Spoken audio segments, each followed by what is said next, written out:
It was a subcompact model with a very cute shape. Hi, it's Bud Wilkinson. Today it's a story on a 1960 Metropolitan.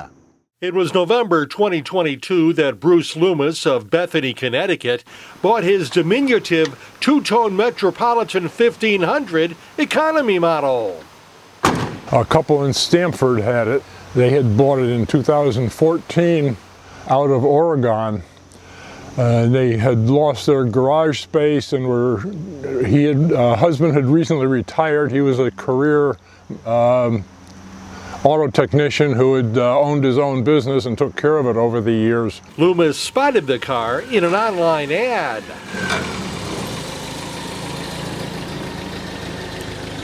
I responded for two reasons. One, we had already bought one for my wife, which didn't turn out to be as good as we had hoped, and it was going to be a long-term project rather than something we could drive.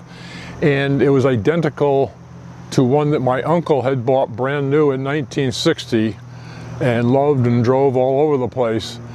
So it was kind of a tribute car to him and a car that we could drive and take to car shows. The Metropolitan has a complex history, as it was both a model and, later in its existence, a standalone brand. The Metropolitan was designed in the United States, but built in England by Austin. From the launch of production at the end of 1953 and throughout 1954, it was sold as a Nash model.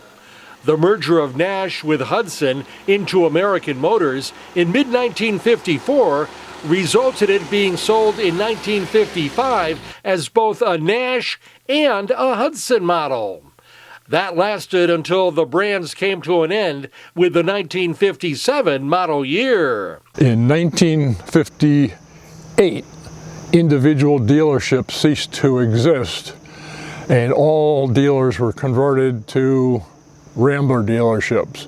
And at that time, American Motors, as the company was called, rebranded the Nash Nash Metropolitan and Hudson Metropolitan as a standalone vehicle sold by the same dealers, and they called it a Metropolitan 1500.